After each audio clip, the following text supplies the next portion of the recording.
My mother had a very specific smile she used when she wanted something from me, not the warm kind, the kind that meant she'd already calculated what it would cost her to ask and decided I was worth the performance. I saw that smile the moment I walked through the door at my aunt's place in Oakville. It was a Sunday in late October, the kind of gray afternoon that makes everything feel slightly underwater. The smell of roast chicken and something caramelized, onions, maybe, filled the entryway. My cousin's kids were running through the hallway. Everything looked normal. That was the first warning sign I ignored. "You came," my mother said, like she'd had doubts. "You said it was important," I said. She touched my arm. That gentle, practiced touch. "It is. Come sit down. I should tell you who I am, so you understand what happened and why it took me as long as it did to see it clearly. My name is Rosalind. No, wait. Let me start over. I'm not Rosalind. My name is Tatum. Tatum Ayalad. I'm 31. I work as a licensed insolvency trustee in Toronto, which means I spend my days helping people untangle financial disasters, bankruptcy filings, asset tracing, creditor negotiations. I understand money the way a surgeon understands anatomy. Not because I love it, but because I learned early that it was the one thing in my family that was never abstract. Every feeling in my house growing up had a dollar figure attached to it. My grandmother, my father's mother, died 14 months before all this happened. She left me her house in Burlington, a modest RRSP, and a checking account that had been quietly accumulating since 1987. Just under $340,000 in total. Not a fortune. But to my family, it might as well have been a lottery ticket with my name on it. My brother, he's 2 years older than me, works in sales, lives beyond his means in a way that I think he's genuinely stopped noticing. Had expected to be in the will. He wasn't. My grandmother and he had a falling out years ago over something I was never fully told.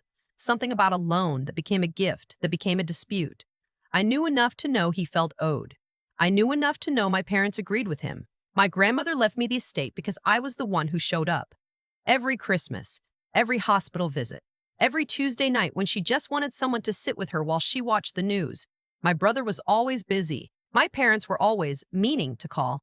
I was there, and she knew it, and she made a decision that I think she was at peace with. My parents were not at peace with it. For the first few months after probate cleared, things were tense but manageable. My father made a comment at Easter about fairness. My mother sent me articles about estate planning as if I didn't understand my own profession. My brother called twice, once to congratulate me in a way that felt like an accusation, and once to ask if I'd consider splitting things up to keep the family whole. I said I'd think about it. I didn't think about it. Then my mother called to say my aunt was hosting a family gathering. Just dinner. My cousin's birthday, she said. Nothing big. I almost didn't go. I had work the next morning. A client file I'd been grinding through, and the drive from my place near Bloor West to Oakville on a Sunday evening felt like a lot for what amounted to my family staring at me with polite resentment over roast chicken. But my aunt had been kind to me my whole life. She'd been the one who sat with me when my grandmother was in palliative care. She baked me a lemon cake for my convocation. I went because I loved her. Not for my parents, not for my brother. That distinction matters. I got there around 4. My aunt hugged me at the door, and I could feel the tightness in her. She held on a beat too long. She whispered, "I'm sorry this is happening," into my shoulder. And then she pulled back and said nothing else and went to check on something in the kitchen. I stood in the hallway and understood, very quietly, that I had walked into something I had not been told about. My father was in the living room. He nodded at me. Across from him, my brother sat on the sofa, his wife beside him, both of them holding glasses of wine, with both hands like they needed something to grip. My mother came in from the kitchen and smiled that smile. "Come sit down," she said again. "We need to talk about something before dinner." There was a laptop on the coffee table, open, facing the couch where I was clearly expected to sit. I sat down. My father cleared his throat. He's not a cruel man. I want to say that because it's true, and because it complicates things. He's a man who has spent his entire life believing that wanting something hard enough is the same as deserving it. That's its own kind of cruelty, but it's not the cold-blooded kind. He genuinely believed what he was about to say was reasonable. "We've all been talking," he said, "and we think it's time to settle things fairly." The laptop screen showed my grandmother's estate account, the online banking portal for the trust account I managed. My username was pre-filled in the login field. "We just need you to log in," my mother said. Her voice was soft in a way that made my skin prickle. And authorize a transfer. We've already drafted the documents. My brother reached into the folder on the table and slid a piece of paper toward me. A transfer authorization form. His name. Half the estate. Signed, at the bottom, with what was meant to look like my signature. I looked at it for a long time. Then I looked up. That's not my signature, I said. My mother's smile didn't waver. Tatum, that is not my signature. My brother leaned forward. Gran would have wanted. Gran made a will, I said. Probated and registered. I'm the executor and the sole beneficiary. This conversation is a crime. The room went very quiet. Here is what they didn't know. 3 weeks before that Sunday, my mother had called me with an unusual amount of warmth in her voice. She'd asked how the estate was going, whether everything had been wrapped up, whether the accounts were still open. I'd answered vaguely, but the call bothered me the way a sound you can't identify bothers you at 3 in the morning. I'm a licensed insolvency trustee. I trace assets for a living. I know how money moves and how people try to stop you from seeing it move. I know forged signatures and fabricated authorizations because I've seen them in files. I know what a planned financial ambush looks like because I've helped people survive them. So I called a colleague, a forensic accountant who has been my friend since our tickling, and I told her about the call. She helped me think through scenarios. Then I called a lawyer, not to be dramatic, because I wanted to understand exactly where the line was and exactly what would happen if someone crossed it. I also, quietly, changed the login credentials on the estate account. The portal now logged attempts, every access attempt, successful or failed, with timestamp and IP address.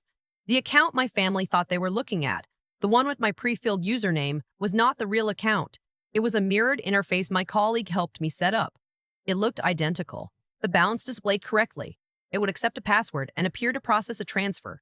But nothing moved. The only thing it did was generate a time-stamped record of every action and forward it in real time to 3 places: my phone, my lawyer's email, and a folder I prepared for potential submission to the Financial Transactions and Reports Analysis Center. FINTRAC, Canada's Financial Intelligence Unit. The moment my family attempted to authorize a fraudulent transfer using a forged document with my signature, they created a complete evidentiary record of attempted wire fraud, identity fraud, and document forgery. I let them try. My mother said, "Tatum, you're being dramatic." "Log in," my brother said. His voice had changed, something harder under the politeness now. "It's the right thing to do." His wife said nothing. She'd said nothing since I arrived.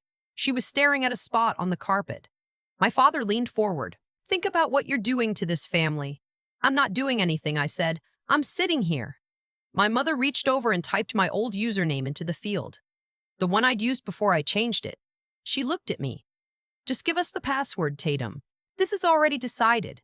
There was a steak knife on the snack plate on the coffee table. Not a large one, but my brother's hand moved toward it in that vague, unconscious way people sometimes move when they think physical presence will accomplish what words haven't. I don't think he would have done anything. I don't know. My aunt appeared in the doorway then, face pale, dish towel in her hands, and said, "That's enough." Nobody moved. I picked up my phone and opened the monitoring app. I turned the screen to face them.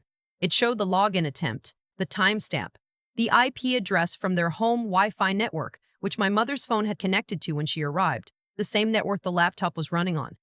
"That attempt just logged," I said. "So did everything you said in the last 10 minutes. I have the transfer form with the forged signature. I have 2 witnesses, my lawyer and my colleague, who were on a call I initiated before I came in here." My brother stood up. "Sit down," my aunt said from the doorway. Her voice was very quiet and very certain. He sat down. "This is what's going to happen," I said. I was surprised by how calm I sounded. My voice was level, almost tired. "You're going to go home. I'm going to speak with my lawyer tomorrow morning. Whether anything further happens depends entirely on whether this is the end of it." My father looked at me across the coffee table, and for the first time in my memory, he looked old. "We just needed," he started. "I know what you needed," I said. "I've always known." I drove home on the QEW in the dark, the Toronto skyline appearing gradually through the November mist. I didn't cry until I was in my parking garage, engine off, door locked. Then I cried for about 20 minutes, the kind of crying that feels like something structural giving way. I cried because I had known, somewhere beneath everything, that this was always possible. I cried because my aunt had whispered, "I'm sorry" at the door and meant it. I cried because my father had looked at me like a stranger and I wasn't sure, standing on the other side of it, that we were anything else. And I cried because I was good at my job and it had saved me, and I didn't know whether to feel proud of that or bleak. I spoke with my lawyer the following morning. She reviewed the logs, the forged document, and the voice recording I had made, fully legal in Ontario, as a party to the conversation. She was thorough and unsentimental, which is what I needed. We filed with the Ontario Provincial Police Financial Crimes Unit, not because I wanted to destroy my family, because the forged signature alone was a criminal matter, and failing to report it when I had documented evidence would have compromised me professionally. The investigation took 4 months. During that time, my brother called me once from a private number. He said, "Mom is not doing well." I said I was sorry to hear that. He said, "This is your fault." I hung up. He didn't call again. My father sent me an email. 3 paragraphs. The first was an explanation. They'd been in debt, he and my mother, credit line overextended, a bad investment my brother had gotten him into that they'd been too embarrassed to tell me about. The second paragraph was a justification. He convinced himself that my grandmother would have wanted the money shared, that I'd been selfish for not offering. The third paragraph was something close to an apology, though it named his own pain more than it named mine. I read it 4 times. I didn't write back for 3 weeks. When I did, I said I understood the financial pressure and I was sorry they hadn't felt they could ask me for help. I said asking me for help would have been a very different conversation. I said I didn't know yet whether I could rebuild what had been broken, but that I wasn't ready to close the door. I meant it. All of it. The charges came down on a Wednesday in March. Fraud over $5,000, identity fraud, and forgery. My brother and my mother, who had physically typed the username and handled the forged document. My father was listed as a material witness but not charged, a distinction that was legally precise and emotionally indistinguishable. My brother received a conditional sentence, no jail time, which surprised me and then didn't when my lawyer explained the circumstances. First offense, cooperation, no actual financial loss because the transfer had never processed. He was ordered to complete 200 hours of community service and was placed on probation for 18 months. His record will carry the conviction. My mother received a similar sentence, with a fine and mandatory counseling. I wasn't in the courtroom. My lawyer was. She texted me when it was done. I was at my desk reviewing a client file. I read the text, set my phone face down, and finished what I was doing. I kept the house in Burlington. I've been going there on weekends sometimes, just to sit in the backyard with coffee the way my grandmother used to. The garden has gotten overgrown. She had a whole system for the beds, and I haven't learned it yet. I'd been meaning to. My aunt and I have dinner once a month now. She was not implicated in anything. She hadn't known the full plan, had been told only that there was going to be a family discussion about the estate. When she saw the laptop on the table and understood what was happening, she'd stayed in the kitchen for 20 minutes, paralyzed, and then had come to the doorway when she heard my brother's chair scrape back. She told me afterward that she should have warned me before I came in. I told her I'd known something was off the moment she hugged me at the door. "I'm sorry," she said, over pasta at her kitchen table. "I should have been braver." "You came through the door," I said, "when it mattered." She cried a little. I refilled her wine.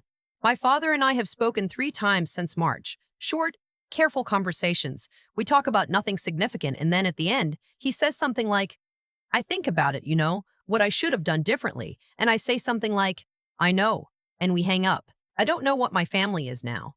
I don't know if the word still applies in the way it used to. I know that I love my father in that involuntary, weather-beaten way you love someone who has repeatedly disappointed you, but who you can still see traces of the person you thought they were. I know that what my mother did was not impulsive. It was deliberate, rehearsed, and it required her to look me in the eye while holding a document with my forged name on it. That knowledge lives in me now like a stone. I know that my brother and I have not spoken since March, and that I do not miss him the way I thought I would. I miss the idea of a brother, the version of him that existed when I was 7, and he taught me to ride a bike in the driveway. Before money and resentment and our parents' favoritism calcified into something he carried around and pressed into every interaction we had. I know that grief doesn't always look like grief. Sometimes it looks like a very organized desk and a full case docket and weekends in Burlington learning. Slowly, what grows in October and what grows in May. My grandmother's name was Odette. She grew up in Quebec, moved to Ontario in her 20s, married a man who died too young, and raised my father mostly on her own. She never made a fuss about things. She just did what needed doing. She left me her house because I showed up. That's the whole of it. There was no conspiracy, no manipulation, no calculation. She loved me, and she knew I would take care of things. And I did. Sometimes when I'm in the backyard, in the chair she used to sit in, coffee cooling, looking at the overgrown beds and the oak tree she always said she planted the year my father was born. Sometimes I think she knew, in the way old people sometimes know, that the money would cause exactly this, and that she'd left it to me anyway, not as a reward. As a vote of confidence. I try to be worth that. I don't always know if I am, but I show up. Same as always. That part hasn't changed. I've thought a lot about what my grandmother knew when she signed that will. She wasn't a complicated woman. She didn't play games or leave things open to interpretation. She made a decision based on what she had observed over the course of decades, who showed up and who didn't. That's it. No favorites, no politics, just evidence. And the thing is, I think my parents understood that too, on some level. I think they knew the will was fair by any reasonable measure. But fairness and wanting are different things. And when wanting gets desperate enough, when there's a line of credit overextended, a bad investment quietly compounding, a grown son who needs bailing out, fairness starts to feel like an obstacle instead of a principle. That's the part I keep coming back to. Not the betrayal itself, but the sequence of decisions that led to it. Nobody wakes up one morning and decides to forge their daughter's signature. It happens incrementally. One small compromise, then another, until the thing you're doing is unrecognizable from who you thought you were. My father wrote me an email that was, in its way, the most honest thing he'd ever said to me. He was ashamed. He had watched it happen and had not stopped it. That matters to me, even now. What I know is this. The work I had put into my career, the years of studying insolvency law, tracing assets, understanding how fraud actually operates, that work is what protected me. Not luck, not the right connections, just competence built slowly, applied carefully when it mattered. My grandmother left me money. But what actually kept it safe was everything I had become in the years since she started tucking birthday cards into my coat pocket. There is something in that worth sitting with, the skills we build for our own reasons, the ones that feel abstract and professional and separate from our personal lives. They are never as separate as we think. I became good at my job because I found the work genuinely interesting.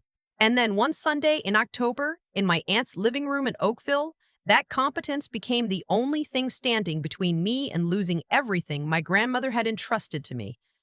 I think about the version of me who had not prepared, who had gotten the call from my mother and thought nothing of it, who had walked into that room and simply felt the old pull of family obligation, the pressure to keep the peace, to be generous, to not make things difficult.